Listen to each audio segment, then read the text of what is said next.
வணக்கம். 8th standard Tamil இயல் 4 விரிவான பார்க்கலாம் வாங்க. தமிழர் இசைக்கருவிகள். இந்த லெசனில் இசைக்கருவிகள் பற்றி தெரிஞ்சுக்க போகிறோம். நுழையும் முன் பாருங்க, ஒரு சொல்லின் பொருளை அறிய பயன்படுவது அகராதி. இப்போ அகராதியை வச்சு ஒரு சொல்லுக்கு பொருள் கண்டுபிடிக்கலாம். ஒரு பொருள் குறித்த அனைத்து விவரங்களையும் அறிந்து கொள்ள பயன்படுவது கலைக்களஞ்சியம்ன்றாங்க. கலைக்களஞ்சியத்தில் ஒரு பொருள் இருக்குன்னா அதுக்கு ஃபுல்லாக எல்லா விவரத்தையும் சொல்கிறது தான் கலைக்களஞ்சியம் அப்படிங்கிறாங்க. இது பல்துறை அறிவை உள்ளடக்கியதாக அல்லது ஒரு குறிப்பிட்ட துறை அறிவை உள்ளடக்கியதாக அமைந்திருக்கும். கலைக்களஞ்சியத்தில் தகவல்கள் பெரும்பாலும் அகர வரிசையில் தொகுக்கப்பட்டிருக்கும். ஸோ கலைக்களஞ்சியத்தில் அகர வரிசையில் தான் இருக்கும். இசைத்துறை பற்றிய கலைக்களஞ்சியம் ஒன்றை அறிவோம். இப்போ நம்ம பார்க்க போகிறது இசையை பற்றி தான். வாங்க, என்னென்ன இசைக்கருவிகள் தமிழர் யூஸ் பண்ணியிருக்காங்க அப்படின்றத பார்க்கலாம். இசை மக்களின் உள்ளத்தில் எழுந்த உணர்ச்சி குரல் வழியாக அல்லது செயற்கை கருவி ஒன்றின் வழியாக வெளிப்பட்டது. இப்போது நம்ம உள்ளத்தில் இருக்கிற இந்த உணர்ச்சியை நம்ம குரல் வழியாக தான் சொல்லுறோம் இல்லையா? அப்போது அதை ஒரு கருவி மூலமாகவும் வெளிப்படுத்துகிறாங்க. இது நகை, அழுகை, வீரம் உள்ளிட்ட 9 சுவைகளை வெளிப்படுத்தக்கூடிய கலையாக பிறந்தது. ஸோ அந்த கலைகள் எத்தனை வகையாக பிடிக்கிறாங்கன்னா 9 வகைன்றாங்க. இக்கலையே இசை எனப்பட்டது. குரல் வழி இசை, கருவி வழி இசை என இசை 2ஆக பிரிப்பர். இப்போ குரல் மூலமாக பாடல் பாடுறது ஒரு வகை, கருவி மூலயமா அந்த ஓசை அது மூலயமா பாடலை இசைக்கிறது ஒரு இசை. ஸோ 2 டைப்பை பிரிக்கிறாங்க. இப்போ இசை கருவிகளை பார்க்கலாம். இசையின் இனிமைக்கு துணை செய்பவை இசை கருவிகள் ஆகும். ஓகே, இசையோட இனிமைக்கு கூடுதலாக துணை சேர்க்கிறதுக்கு தான் என்னன்னு பேர்னா இசை கருவிகள் அப்படின்னு சொல்கிறோம். கால தேவைகள், சமய சடங்குகள், திருவிழாக்கள் போன்ற பல நிகழ்வுகளின் பொருட்டு பலவிதமான இசைக்கருவிகள் தோன்றி வளர்ச்சி பெற்றன. ஸோ நிறைய விழாக்களில் யூஸ் பண்ணுவோம். முக்கியமாக சமய சடங்கு, திருவிழாலலாம் இசைக்கருவிகள் யூஸ் பண்ணுறோம். இசைக்கருவிகள் குரல் இசைக்கு மட்டும் பயன்படுபவை, நாடகத்திற்கு மட்டும் பயன்படுபவை, 2ற்கும் பயன்படுபவை என பலவாக தோன்றி கிளைத்தன. ஸோ இசைக்கருவியவே பிரிக்கிறாங்க. பாட்டு பாடுனா மட்டும் ஒரு இசைக்கருவி யூஸ் பண்ணுறது, அதுக்கப்புறம் நாடகத்துக்குன்னு தனியாக இசைக்கருவியை பிரிச்சிருவாங்க, இல்லை 2த்துக்கும் சேர்த்து இசைக்கருவிகளெல்லாம் பயன்படுத்தினாங்க. இது வளர்ச்சி அடைஞ்சிட்டே வந்தது. இசைக்கருவிகளை இசைத்து பாடல் பாடுவோர் பாணர் எனப்பட்டனர். இந்த இசைக்கருவிகளை வாசிச்சுக்கிட்டே தானும் பாடுவாங்களா, அவங்க பெயர் என்னென்னா பாணர். ஓகேங்களா? இப்போ இசைக்கருவிகளுடைய வகைகள் பாருங்கள். இசைக்கருவிகள் தோல் கருவி, நரம்பு கருவி, காற்று கருவி, கஞ்சக்கருவி என 4 வகைப்படும். ஸோ இசைக்கருவியை 4ஆக பிரிக்கிறாங்க. நரம்பு, காற்று, கஞ்சக்கருவி இப்படி சொல்லிட்டு. விலங்குகளின் தோலால் மூடப்பட்டு செய்யப்படும் கருவிகள் தான் தோல் கருவிகள் எனப்படும். ஸோ தோல் கருவி என்னென்னா எக்ஸாம்பிள் பாருங்கள், முழவும் முரசும் தோல் கருவி. ஓகேவா? அடுத்தது பாருங்கள், நரம்பு அல்லது தந்திகளை உடையவை நரம்பு கருவிகள் எனப்படும். எடுத்துக்காட்டு கொடுத்துருக்காங்க, யாழும் வீணை, இதெல்லாம் நரம்பு கருவிகள். நெக்ஸ்ட்டு, காற்றை பயன்படுத்தி இசைக்கப்படுபவை காற்று கருவிகள் எனப்படும். எக்ஸாம்பிள் குழல், சங்கு, இதெல்லாம் காற்று மூலயமா இசையை வெளியிடும். ஒன்றோடு ஒன்று மோதி இசைக்கப்படுபவைக்கு பேர் தான் கஞ்ச கருவிகள். இதுக்கு எடுத்துக்காட்டு பாருங்கள், சாலரா, சேகண்டி. இப்போ பார்க்குறது உடுக்கை. உடுக்கைன்றது ஒரு வகை தோல் கருவி. உடுக்கை என்ன கருவி? தோலால் செய்யப்பட்ட கருவி. உடுக்கை என்பது இடை சுருங்கிய ஒரு கைப்பறை ஆகும். இடைனா இந்த நடுப்பகுதி தான் சொல்கிறாங்க. இந்த இடை எப்படி இருக்குது? சுருங்கி போய் கைப்பறை, கையால் அடிக்கணும். சரிங்களா? அந்த 2 சைடும் கையால் அடிக்கணும், அதான் பறைன்னு சொல்கிறாங்க. இதன் உடல் பார்த்திங்கன்னா பித்தளையால் ஆனது. வாய்ப்பகுதி ஆட்டு தோலால் பொருத்தப்பட்டிருக்கும். இதோடைய உடல் எப்படி இருக்குது அப்படின்னு பார்த்திங்கன்னா பித்தளையால் இருக்கும். நெக்ஸ்ட்டு இதோடைய மூடின்னு சொல்லுவாங்கள்ல, இந்த வாய்ப்பகுதி, இது இந்த 2 சைடும் ஆட்டு தோல் வச்சு பொருத்திருப்பாங்க. இரு வாய்களையும் இணைக்கும் கயிறுகள் இடையில் கோர்க்கப்பட்டிருக்குன்னு சொல்லியிருக்காங்க. 2 சைடையும் கயிறு கோர்த்துருக்காங்க. இவற்றின் மீது ஒரு நாடா சுற்றப்பட்டு தொங்கும். ஒரு நாடா நடுவில் சுற்றி இங்கே தொங்குது இல்லையா, அதுதான் சொல்கிறாங்க. வலது வாயின் மீது தான் அடிப்பர். எந்த சைடு அடிப்பாங்களாம்? வலது வாயின் மீது தான் அடிப்பாங்க. அவ்வப்போது இடையின் மீதுள்ள நாடாவை அமுக்குவர். அப்பப்போ இந்த நாடாவையும் அமுக்குவாங்க. பெரிய உடுக்கையை தவண்டை என்பர். அப்போ பெரிய உடுக்கைக்கு பேர் என்ன? தவண்டை. சிறு உடுக்கையை குடுகுடுப்பை என்பர். இப்போ சின்னதாக உடுக்கை இருந்ததுன்னா அதுக்கு பேர் குடுகுடுப்பை. பெரிய உடுக்கையாக இருந்ததுன்னா அதுக்கு பேர் என்ன? தவண்டை. நெக்ஸ்ட்டு குடமுழா. இதுக்கு பெயர் தான் என்னதுன்னா குடமுழா. இதுவும் ஒரு தோல் கருவி தான் கொடுத்துருக்காங்க. 5 முகங்களை உடைய முரசு வகையை சேர்ந்தது குடமுழா. குடமுழா என்ன வகையை சேர்ந்தது? முரசு. ஒரு பெரிய குடத்தின் வடிவில் 5 வட்ட வடிவ வாய்களுடன் அமைந்திருக்கும். இதை பார்க்க அப்படி இருக்குது, ஒரு குடம் மாதிரி இருக்குது. இதில் எத்தனை வாய்கள் இருக்குது? 5 வாய்கள் இருக்கும் அப்படின்றாங்க. நடுவில் இருக்கும் வாய் மற்றவற்றை விட பெரிதாக இருக்கும். சுற்றியில் இருக்கிற வாயை விட நடுவில் இருக்க வாய் மட்டும் ரொம்ப பெருசாக வச்சுருப்பாங்க. ஒவ்வொரு வாயும் தோலால் மூடப்பட்டிருக்கும். எல்லா வாயையும் தோலால் மூடிடுவாங்க. ஒவ்வொரு வாயிலிருந்தும் ஒரு தனி வகையான இசை பிறக்கும். இதன் காரணமாக இதனை பஞ்சமகா சப்தம் என்று அழைப்பர். பஞ்ச் அப்படின்னா என்ன? எத்தனைன்னா 5. இப்போ அதான் 5 வகையான சவுண்டு இந்த வாய்ப்பகுதியிலிருந்து வெளிவரும். இது கோவில்களில் ஒலிக்கப்படும் இசை கருவியாகும். இந்த எங்கே தான் யூஸ் பண்ணுவாங்கன்னா கோவில்களில். சென்னை அருங்காட்சியகத்தில் இவ்வகை முழவு ஒன்று காட்சிக்கு வைக்கப்பட்டுள்ளது. எங்கே இருக்குது? சென்னை அருங்காட்சியகத்துலேயும் வச்சுருக்காங்க. அடுத்தது பார்க்குறோம். குழல் கொடுத்துருக்காங்க. இந்த குழல் என்ன கருவி? காற்று கருவி. இப்போ நம்ம தோலால் செஞ்ச கருவிகள் பார்த்தோம். நெக்ஸ்ட் இப்போ பார்க்க போகிறது காற்று கருவி. காற்று கருவியில் குழல் கொடுத்துருக்காங்க பாருங்கள். மூங்கிலில் வண்டுகள் துளையிடும். அவற்றின் வழியாக காற்று வீசும்போது இன்னிசை எழும்பும். இதனை கேட்டு மகிழ்ந்த நம் முன்னோர் அமைத்து கொண்டவையே குழல்கள். இப்போ இந்த குழல்கள் எப்படி உருவானது அப்படின்னு தான் சொல்கிறாங்க.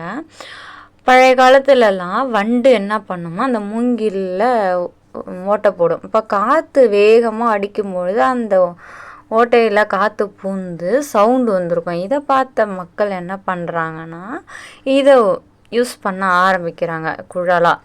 இதனை தான் வேங்குழல், புல்லாங்குழல் என்றும் அழைப்பாங்கன்னு சொல்கிறாங்க. குழல் 7 சுரங்களை உண்டாக்குவதற்கு உரிய 7 துளைகளை உடையதாக இருக்கும். ஸோ குழலில் எத்தனை துளை இருக்கும்? 7. அது 7 சுரத்தையும் உணர்த்துதுன்றாங்க. மூங்கில் மட்டுமன்றி சந்தனம், செங்காலி, கருங்காலி ஆகிய மரங்களிலும் குழல்கள் செய்யப்படுகின்றன. ஸோ என்னென்ன மரங்களில் குழல் செய்யலான்னு பார்த்தீங்கன்னா மூங்கில், சந்தன மரம், செங்காலி மரம், கருங்காலி மரம். கொன்றை குழல், முல்லை குழல், ஆம்பல் குழல் என பல வகையான குழல்கள் இருப்பதாக சிலப்பதிகாரம் கூறுகிறது. பழைய இலக்கியங்கள்லையும் பார்த்தீங்கன்னா முக்கியமாக சிலப்பதிகாரத்தில் குழலை பற்றி கொடுத்துருக்காங்க. நிறைய வகை குழல்கள் யூஸ் பண்ணியிருக்காங்க. கொன்றை குழல், முல்லை குழல், ஆம்பல் குழல்னு. ஸோ சிலப்பதிகாரத்தில் குழல் யூஸ் பண்ணதை சொல்லியிருக்காங்க. இப்போ திருக்குறளில் என்ன சொல்லியிருக்கிறாரு திருவள்ளுவர் பாருங்கள். குழல் இனிது யாழ் இனிது என்பத மக்கள் மழலை சொல் கேளாதவர் அப்படின்னு சொல்லி திருவள்ளுவரும் பாடியிருக்கிறாரு. இப்போ கொம்பு பார்க்குறோம். கொம்பும் ஒரு வகை என்ன கருவினா காற்று கருவி தான். மனிதர்கள் தொடக்க காலத்தில் இறந்த மாடுகளின் கொம்புகளை பயன்படுத்தி ஒலி எழுப்பினர். அதுவே பிற்காலத்தில் கொம்பு என்னும் இசைக்கருவிக்கு அடிப்படையாயிற்று. ஸோ கொம்புனா இப்போ மாடுகளோட கொம்புகள் தான். அந்த கொம்புகளெல்லாம் இசைக்கருவியாக யூஸ் பண்ண ஆரம்பிச்சிட்டாங்க. இது இறந்த மாடுகள் இருக்கு இல்லையா, அந்த இறந்த மாடுகளுடைய கொம்புகளை தான் யூஸ் பண்ணாங்க. இக்காலத்தில் பித்தளை அல்லது வெண்கலத்தால் கொம்புகள் செய்யப்படுகின்றன.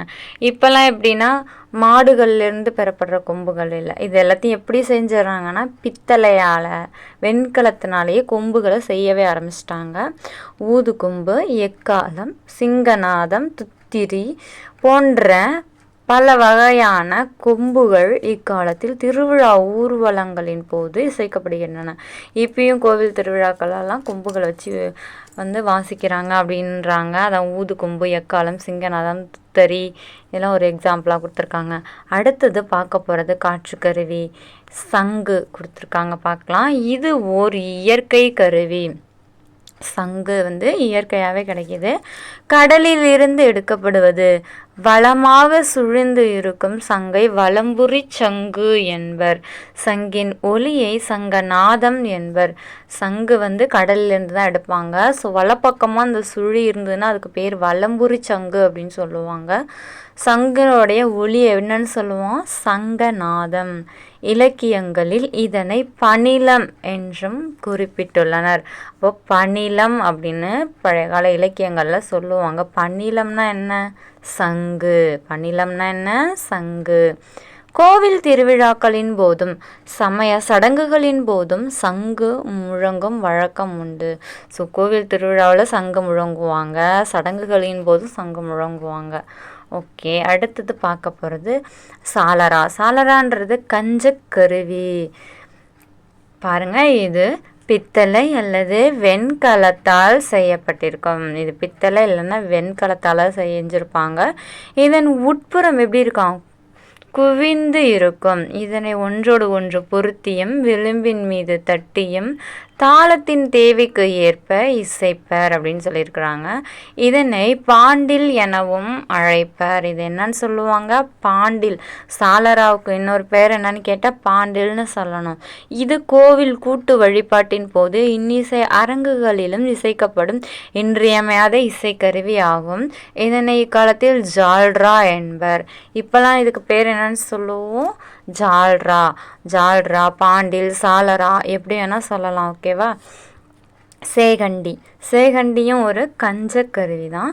வட்ட வடிவமான மணி வகையை சேர்ந்தது சேகண்டி. இதனை குச்சியாலோ அல்லது இரும்பு துண்டாலோ அடித்து ஒலி எழுப்புவர். இது தேவைக்கு ஏற்ப பல அளவுகளில் உருவாக்கப்படும். ஒரு குச்சி வச்சியோ இல்லை ஒரு இரும்பு துண்டை வச்சியோ அந்த மணியை அடித்து ஒலி எழுப்புவாங்க. சரியா? இதனை சேமங்கலம் என அழைப்பாங்க. சேமங்கலம்னாலும் சேகண்டினாலும் ஒன்று தான். சரியா? இதனை கோவில் வழிபாட்டின் போதும் இறுதி ஊர்வலம் போதும் தான் இசைப்பாங்கன்னு சொல்கிறாங்க. அடுத்தது பார்க்குறது திமிலை. திமிலை அப்படின்றது என்ன கருவி? தோல் கருவி. பலா மரத்தினால் செய்யப்பட்டு விலங்கு தோலினால் கட்டப்படும் கருவி தான் திமிலை ஆகும். ஸோ என்ன மரத்தில் திமிலை செய்வாங்க? பலா. மணர் கடிகார வடிவத்தில் இக்கருவி அமைந்திருக்கும். இதனை பாணி என்ற பெயராலும் அழைப்பாங்க. அப்போ திமிலைன்னு சொல்லலாம், பாணின்னு சொல்லலாம். மணர் கடிகாரம் உடைய கருவி என்னன்னு கேட்டாங்கன்னா என்ன சொல்லணும்? திமிலை. இது தோலால் ஆனது. அடுத்தது பறை. பறையும் தோல் கருவி தான். விலங்கு தோலால் இழுத்து கட்டப்பட்ட கருவி பறையாகும். பழங்காலத்தில் செய்திகளை தெரிவிக்க கோட்பறையை முழக்கினர். ஸோ இதுவும் தோலால் இழுத்து கட்டி செய்வாங்க. இது எதுக்கு யூஸ் பண்ணுவாங்க? செய்திகளை தெரிவிக்கிறதுக்கு தான் இந்த பறை யூஸ் பண்ணாங்களாம். பகைவர்களின் ஆணிரையை கவர செல்லும் போது ஆகோட்பறையை முழக்குவாங்களாம். இப்போது 2 நாட்டுக்கு போகிறாங்கன்னா அப்போது ஃபஸ்ட்டு ஆணிரையெல்லாம் கவர்ந்துட்டு வருவாங்க. அங்கே இருக்க ஆடு மாடுகளை கவர்ந்துட்டு தன்னுடைய நாட்டுக்கு எடுத்துகிட்டு வந்துடுவாங்க. ஸோ அதுக்கு ஆகோட்பறையை தான் முழங்குவாங்களாம். இக்காலத்தில் தான் இதுக்கு பெயர் என்னென்னா தப்பு என்னும் பெயரில் அழைக்கப்படுகிறது. இதனை முழக்கி கொண்டு ஆடும் ஆட்டம் தப்பாட்டம். தப்பை அடிச்சுக்கிட்டே டான்ஸ் ஆடினாங்கன்னா அதுக்கு பெயர் என்ன? தப்பாட்டம். மத்தளம் பாருங்கள். மத்தளம் ஒரு வகை தோல் கருவி தான். மத்து என்பது ஓசையின் பெயர். அப்போ ஓசைக்கு பெயர் என்ன? மத்து. இசைக்கருவிகளுக்கு எல்லாம் தளம் அடிப்படை ஆகும். தளம்ன்றது இசைக்கருவிகளுக்கு எல்லாமே அடிப்படையாக சொல்வது. அப்போ மத்துனா என்ன? ஓசை. தளம்ன்றது அடிப்படை கருவின்றாங்க. ஸோ மத்து கூட்டல் தளம் என்ன? மத்தளம் என்று ஆகியது என்கிறார் அடியார்க்கு நல்லர்.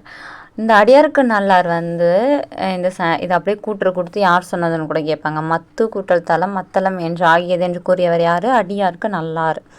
மத்தளத்தின் நடுப்பகுதி எப்படி இருக்கும்? பெருத்தும் கடைப்பகுதி, இதான் கடைப்பகுதி, 2 பக்கமும் சிறுத்தும் காணப்படும். மரத்தால் செய்யப்பட்டிருக்கும். இதன் வாய்ப்பகுதி வளையங்களில் தோல் இழுத்து கட்டப்பட்டிருக்கும். இதில் என்ன பண்ணியிருப்பாங்க? தோலை இழுத்து கட்டியிருப்பாங்க. இக்கருவி 2 கைகளாலும் இசைக்கப்படுகிறது. மத்தளத்தை 2 பக்கமும் தட்டுவாங்க. ஆகவே இதனை முதற்கருவி என்பர். 2 கையாலையும் தட்டுறதுனால இதுக்கு பேர் என்ன? முதற்கருவி. தஞ்சை பெரிய கோவில் கல்வெட்டில் கோவிலுக்கு நியமிக்கப்பட்ட இசைக்கலைஞர்களுள் கொட்டி மத்தளம் வாசிப்பவர் ஒருவரும் இருந்தார் என்பர். இப்போ தஞ்சை பெரிய கோவிலில் கல்வெட்டுலேயே இருக்குது என்னன்னா கொட்டி மத்தளம் வாசிப்பவர் அப்படின்னு சொல்லிட்டு இருந்திருக்காங்கன்னு அதை படித்தா தெரியும். ஓகேவா? அடுத்தது நம்ம பார்க்க போகிறது முரசு. முரசும் ஒரு வகை தோல் கருவி தான். தமிழர்கள் போர் துணையாக கொண்ட கருவிகளுள் முதன்மையானது முரசு. அப்போ போர் கருவிகளில் முதன்மையானது எது அப்படின்னு கேட்டாங்கன்னா என்ன சொல்லணும்? முரசு. படைமுரசு, கொடைமுரசு, மணமுரசு என்று 3 வகையான முரசுகள் பழந்தமிழ் நாட்டில் புழக்கத்தில் இருந்தன. ஸோ எத்தனை வகை முரசுகள் இருக்குது? 3 வகை இருக்குது. தமிழ் மக்களிடம் 36 வகையான முரசுகள் வழக்கத்தில் இருந்ததாக சிலப்பதிகாரம் குறிப்பிடப்படுகிறது.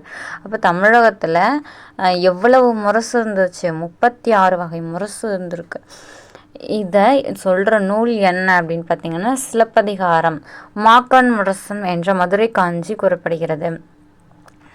இப்போ சிலப்பதிகாரத்தில் 36 வகை முரசு யூஸ் பண்ணாங்கன்னு சொல்லியிருக்காங்க. அதுக்கப்புறம் மாக்கன் முரசம் அப்படின்னு சொல்கிற நூல் எது அப்படின்னு பார்த்தீங்கன்னா மதுரை காஞ்சி. மாக்கன் முரசம்னு சொல்கிற நூல் எது? மதுரை காஞ்சி. நெக்ஸ்ட்டு பார்க்குறது முழவு. முழவுன்றது தோல் கருவி. ஒரே முகத்தையுடைய முரசு வகையை சேர்ந்தது முழவு. இதுக்கு ஒரு முகம் மட்டும்தான் இருக்கும், அதுக்கு பேர் தான் முழவு. இது ஒரு முரசு வகைன்றாங்க. ஒரு பெரிய குடத்தின் வாயில் தோலை இழுத்து கட்டப்பட்ட கருவி. பெரிய குடத்தில் தோலை இழுத்து கட்டியிருப்பாங்க. இத்தோலில் ஒரு வகை பசை மண்ணை தடவி முழக்குவார். இதில் மேலே என்ன பண்ணுவாங்க? பசை மண்ணை தடவி அதுக்கப்புறம் தான் இசைப்பாங்க. மன்னமை முழவு என பொருணராற்றுப்படையில் இடம்பெற்றுள்ளது. ஸோ இதை எப்படின்னு சொல்லுவாங்களாம்? மன்னமை முழவு. ஸோ மன்னமை முழவுன்னு சொல்கிற நூல் எது? பொருணராற்றுப்படை. காலத்தை அறிவிக்க நாழிகை முழவு, காலை முழவு ஆகியவை பயன்படுத்தப்பட்டன. ஸோ காலங்களை அறிவிக்கிறதுக்கு நாழிகை முழவும் காலை முழவும் யூஸ் ஆகுது. நெக்ஸ்ட் பார்க்குறது யாழ். யாழுன்றது நரம்பு கருவி. வேட்டுவர் இறுகு கட்டிய தங்கள் வில் நாணில் இருந்து எழும் ஓசையை உணர்ந்தனர். வில்லை போன்ற வளைவு உடையதும் நரம்புகளால் ஆனதும் விரலால் வருடக்கூடியதுமான கருவி ஒன்றை உருவாக்கினர். வேட்டுவர்கள் வில்லு வச்சு யூஸ் பண்ணுவாங்க. அந்த வில்லிலிருந்து ஓசை வர்றதை அவங்க அறிகிறாங்க. அதை அறிஞ்சதுக்கப்புறம் இந்த வில் மாதிரியே வளைவாக உருவாக்கி அந்த வளைவான ஷேப்பில் நரம்புகளை கட்டி அதை விரலால் வருடுறாங்க. அப்போது இசை உருவாகுது. இந்த அடிப்படையில் உருவான கருவியே யாழ் ஆகும். ஸோ அவங்க ஃபஸ்ட்டு வில் யூஸ் பண்ணியிருக்காங்க, அதுலேருந்து சவுண்ட் வர்றதை பார்த்துட்டு அதேமாதிரி வளைவானதில் நிறைய நரம்புகளை கொடுத்து அதில் விரலை வச்சு தழுவி இசையை உருவாக்குறாங்க. ஓகேவா? இது யாழ், அதுக்கு பேர் தான் யாழ்னு சொல்லியிருக்காங்க. பேரியாழ், செங்குட்டி யாழ் போன்றவை மிக பழமையானவை. இப்போ பழமையான யாழ்னு கேட்டால் பேரியாழும் செங்கோட்டியாழும். யாழின் வகைக்கு ஏற்ப அதில் இருக்கும் நரம்புகளின் எண்ணிக்கை வேறுபடுகிறது. இப்போ 21 நரம்புகளை கொண்டதுக்கு பேர் பேரியாழ். பேரியாழில் எத்தனை நரம்பு இருக்கும்? 21 நரம்பு இருக்கும். 19 நரம்புகள் இருந்தால் மீன் வடிவில் இருக்குமா, அது மகரயாழ். அப்போ 19 நரம்பு இருந்ததுன்னா அதுக்கு பெயர் என்ன? மகரயாழ். இந்த படத்தில் கொடுத்துருக்கிறது என்ன யாழ்? மகரயாழ். நெக்ஸ்ட்டு 14 நரம்பு இருந்தது அப்படின்னா அதுக்கு பெயர் சகோடயாழ். 14 நரம்புகளுக்கு இருந்ததுன்னா சகோடயாழ். யாழின் வடிவமே மெல்ல மெல்ல மாற்றமடைந்து பிற்காலத்தில் வீணையாக உருமாறியது என்பர். இப்போ யாழ் தான் கொஞ்சம் கொஞ்சமாக உருவில் மாற்றம் அடைஞ்சு வீணையாக மாறியிருக்கு அப்படின்னு சொல்கிறாங்க. ஓகேவா? இப்போ பேரியாழ்னா எத்தனை நரம்பு இருக்கும்? 21. மகர யாழில் 19 நரம்புகள் இருக்கும். சகோட யாழில் 14 நரம்புகள் இருக்கும். ஓகேவா? நெக்ஸ்ட்டு வீணை பார்க்கலாம். வீணைன்றது யாழிலிருந்து தான் உருமாறி இருக்குன்னு படிச்சிட்டோம். இப்போ வீணை பாருங்கள், நரம்பு கருவி. யாழ் போன்ற அமைப்புடைய நரம்பு கருவி தான் வீணை ஆகும். இது 7 நரம்புகளை கொண்டது. இது வீணைன்னு கேட்டால் எத்தனை நரம்பு தான்? 7 நரம்புகளை கொண்டது. இடக்கை விரல்களால் நரம்புகளை அமைக்கியும் தேய்த்தும் வலக்கை சுண்டு விரலால் கம்பிகளை மீட்டியும் இசை எழுப்புவர். இப்போ இடக்கை விரல்களால் நரம்புகளை அமுக்குவாங்க, வலது கையில் இருக்க சுண்டு விரலால் கம்பியை மீட்டுவாங்க. ஓகேவா? அப்படி இசை எழுப்புறதுக்கு பேர் தான் வீணை. இவ்வாறு நரம்புகள் மூலம் எழுப்பப்படும் இசையை அதன் குடம், தண்டு முதலிய பாகங்கள் பெருக்கி அனுப்புகின்றன. இப்படி விரல்கள் மூலமாக, நரம்புகள் மூலமாக நம்ம அழுத்தி ப்ரெஸ் பண்ணி உருவாக்குற இசை இந்த குடம், தண்டு இதில் அனுப்பி இது இசையாக வருது அப்படின்றாங்க. நெக்ஸ்ட் பாருங்கள். பரிவாதினி என்னும் வீணை பல்லவ மன்னன் மகேந்திரவர்மன் காலத்தில் வழக்கத்தில் இருந்ததாக கூறப்படுகிறது. ஸோ பரிவாதினி வீணை எந்த மன்னன் காலத்தில் இருந்துச்சுன்னு கேட்பாங்க? மகேந்திரவர்மன். ஓகேவா? இப்போ பாருங்கள், இதில் காட்சி கருவிகளை குறித்த செய்திகளை தொகுத்து எழுத சொல்லியிருக்கிறாங்க. ஸோ நீங்கள் தொகுத்து எழுதணும். நரம்பு கருவி, தோல் கருவி, கஞ்சு கருவி, என்னென்ன டைப்ஸ் நிறையா பார்த்தோம் இல்லையா? இதிலேருந்து கொஞ்சம் கொஞ்சம் பாயிண்ட்ஸ் எடுத்து தொகுத்து எழுதணும். ஓகேங்களா? இதோட இந்த லெசன் முடிஞ்சிச்சு. அந்த ஒரே கொஸ்டின் தான் கேட்டிருக்காங்க, தொகுத்து எழுத சொல்லியிருக்காங்க இசைக்கருவிகளை. ஸோ நெக்ஸ்ட் லெசன் டிஸ்கிரிப்ஷனில் லிங்க் கொடுக்குறேன், டச் பண்ணி பாருங்கள். தேங்க்யூ ஸோ மச் ஃபார் வாட்சிங்.